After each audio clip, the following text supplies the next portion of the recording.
আরে আরে কৃষক ভাইরা কি করতেছেন দেখি? ভুট্টা উঠতেছি ভাই ভুট্টা। ও ভুট্টা এইভাবে কেন? আমরা তো এইভাবে রুকি। আশ্চর্য বিষয়।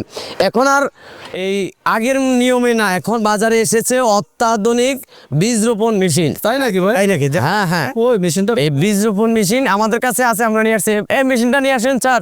আচ্ছা আচ্ছা স্যার দেখি আমরা তো আমাদের আগের থেকে আগের এইভাবে এইভাবে তো এই যে আমরা তাকাই, এই যে দেখেন এইটা আসছে, এটা নাকি ডিমিন, এইটাই সেই মেশিন রনি ভাই যেটা বলতেছিল, এইটাই সেই আধুনিক বললেন বীজ বপন যন্ত্র। তো এই যে দেখছেন মেশিন, এটা আপনার কাজকে সহজ করবে। রনি ভাই যেটা বলতেছিল যে আপনারা এত কষ্ট করে একবার ফুটো করছেন, তারপরে বীজ দিচ্ছেন, তো এটা অনেক সময়ের বিষয় এবং আপনার অনেকগুলো লেবার লাগছে। তো রনি ভাইয়ের কথা একদম কারেক্ট যে আমরা এই মেশিনটা আপনার কাজকে সহজ করে দিব। কি বলেন রনি ভাই?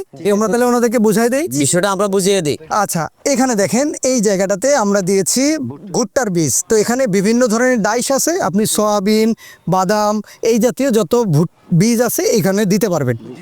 এরপরে দেখেন এখানে আমরা সারের ব্যবস্থা করেছি। জি স্যার, এখান থেকে আপনি সার দিতে পারবেন প্রত্যেকটা জায়গায় জায়গায়, বীজের পাশে পাশে সারও পড়বে। জি স্যার, তার মানে আপনার কাজটা সহজ হলো।